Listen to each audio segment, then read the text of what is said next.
Now, Bronx drill, arguably one of the most popular in grime music coming out of New York, has led to many deaths and indictments. Now, K Flock, the king of the Bronx, the first rapper to truly make the genre popular, is fighting for his life in prison, literally. Now, K Flock is a Bronx rapper hailing from the 187th Avenue in the Belmont neighborhood of the Bronx.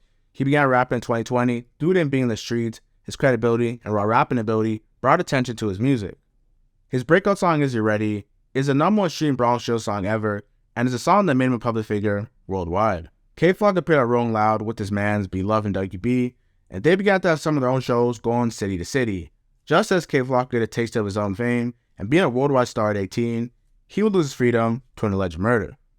On December 23, 2021, K Flock was arrested for first-degree murder for killing Oscar Hernandez, a rival OY gang member, in Manhattan, specifically Harlem. The shooting happened outside of a barbershop, and in this video, K Flock, who cannot be identified as he's allegedly wearing unreleased Jordans, a Montclair puffer jacket, and a Mary jeans, and he's fully masked. There has been said there are videos of him taunting his enemies with the Glock that's not for fashion around the corner before the incident, all allegedly though. In the video, which I obviously can't show, you could see a person walking with a little girl, and someone leaves the barbershop to confront him. The person confronts him, proceeds to walk off camera, and gets blown back, rolling on camera like a tumbleweed. When many people got wind of the story, they wonder why an 18-year-old rapper, who's still perceived as a child to many people, who signed a $1 million record deal with Capitol Records, would be spinning Harlem on his stolies. On one hand, rappers sympathize with K Flock, because we also saw the video of the person trying to walk him down, and it was clear self-defense. On the other hand, ops laughed at him for throwing his life away, although, when time had passed, many ops even said free K Flock, because although they don't like him, it's a universal experience as a black man in America to wish jail on nobody.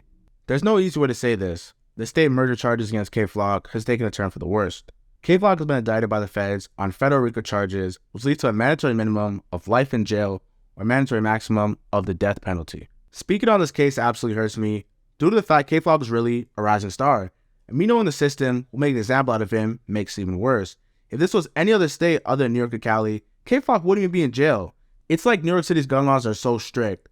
They almost want you to die if you live or come from that environment. And it's not like the police actually protect the citizens. They come after the body already drops.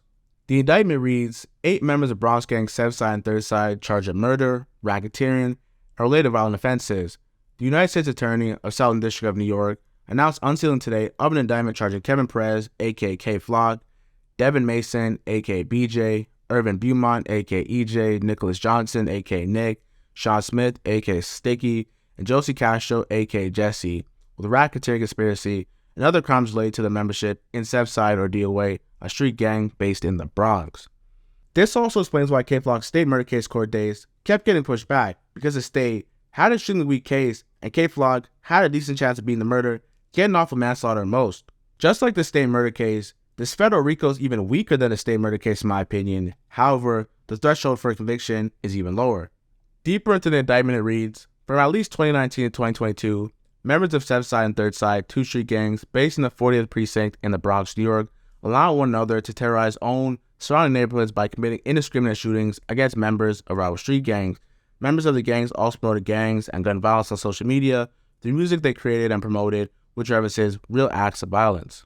For years, 7th Side and 3rd Side engaged in disputes with rival crews in the Bronx and Manhattan, which resulted in numerous acts of violence, including the following. Perez, aka K Flock, murdered Oscar Hernandez in broad daylight in Manhattan on December 16, 2021. Perez began rousing, shot at a rival gang member on June 20th, 2020. Johnson shot a rival gang member 6 days later on June 26, 2020. Gant shot at a rival gang member on July 7, 2020. Then we have 9 days later, Gant allegedly the same thing on July 16, 2020. Then we have Rousing, who shot at a rival gang member on December 13, 2020. Then we have Perez, K Flock of course, Mason, and Beaumont shot a rival gang member on November 10, 2021. Like I said, this is all allegedly. And we have Mason, who this is after the K Flock murder, of course, allegedly that they're saying Mason shot a rival gang member and hit an innocent bystander on February 10, 2022. It's a fairly short indictment, but the feds just do foolery and win, as there's a relatively low criteria for a lot of these charges that are on this RICO list that have heavy time. On the list of charges, they have K Flock front and center: racketeering conspiracy, murder and aid of racketeering, use of a firearm resulting in death, attempted murder, assault with a dangerous weapon, aid of racketeering, use of a firearm for attempted murder, and assault with a deadly weapon. Now, when it comes to federal charges, which makes it sick, there's no set amount of time, okay, we'll give you 13 years. There is very strict criteria and strict penalties. There is a mandatory minimum and a mandatory maximum. So the mandatory minimum is life in prison if K Flock gets convicted for all this. The mandatory maximum is a death penalty. Now K Flock is from New York, so none of these guys, because they're all from New York, will be in death penalty.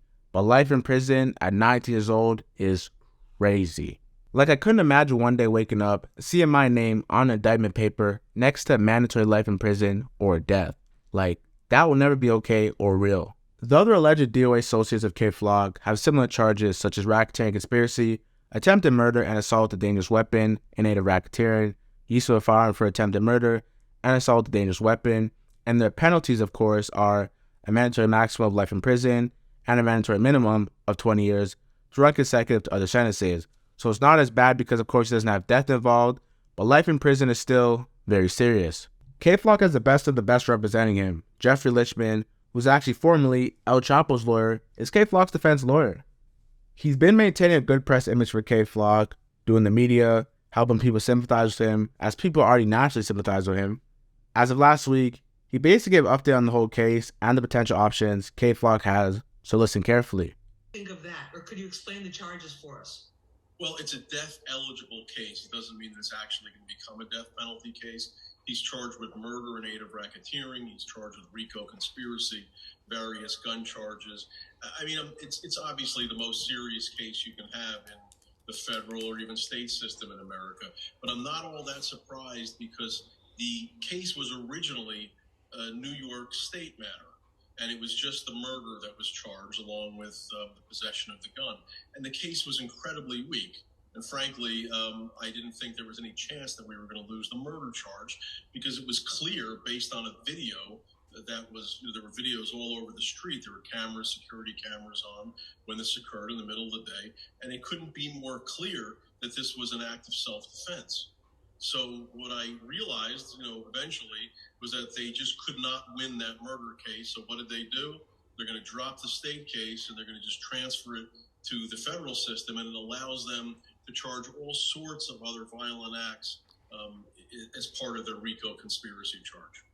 And then when they talk about conspiracy to prove that you're in it, for the government to prove that any individual is in a conspiracy, how high a bar is that, or what do they need to do? It's not very high of a bar to, establish some of the elements of the RICO conspiracy, namely that they were conspiring to violate the RICO statute. And it could just be any number of violent crimes or other acts that were done on behalf of an enterprise in furtherance of a RICO conspiracy.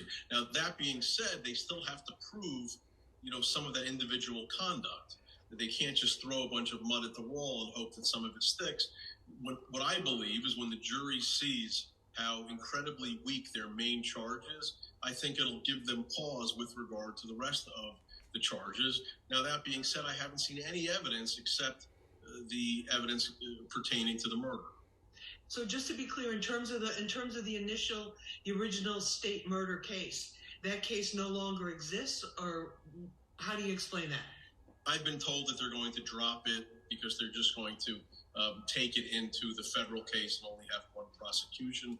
It's not unusual. That happens a lot. But as I said, there was a reason why we never took any plea offer in the state case. It was because I felt that the murder was weak. I was sure they were going to lose, and I was sure they were going to be embarrassed by what I thought was a preposterous prosecution.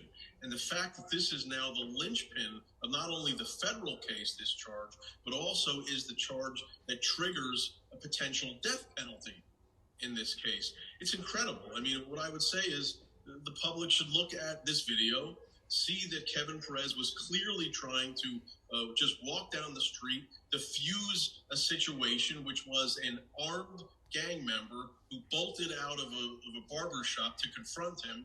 Kevin walked straight away from him, put his hand up to say, I'm not interested, And it was only when the gang member had his hand in his pocket and was about to pull it out that Kevin realized he was going to get murdered.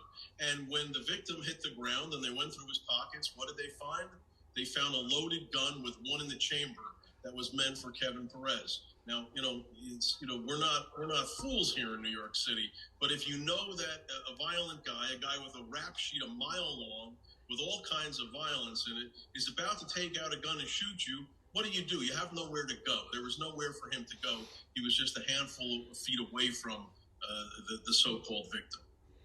How concerned are you also about with the aspect of the music? We've seen high-profile cases like Casanova, Tekashi 6ix9ine, with these large indictments, with large numbers of people indicted in the same particular case. The lyrics in their music being used as evidence to portray a picture of criminality. How concerned are you about that, especially because of just the rawness, the street rawness of the drill music and of a lot of his lyrics? Well, I'm concerned that the jury's going to be tricked into thinking that what people write in their lyrics is actually somehow fact. What I would point you to, you mentioned 6ix9ine, and I would say in his lyrics, I don't think he's bragging about becoming a cooperator for the feds, and that's exactly what he became. So clearly what they write in their lyrics and the real world are not necessarily the same thing. You never want to see someone go out like this, especially someone who's defending himself, and a little girl, I believe, who was with them. When it comes to K-Flock, this is one of the most saddest stories in rap right now. Someone who was young, talented, loved by the public, and someone who we were eager to see grow, snatched away by the feds, and we don't know if he'll ever come home.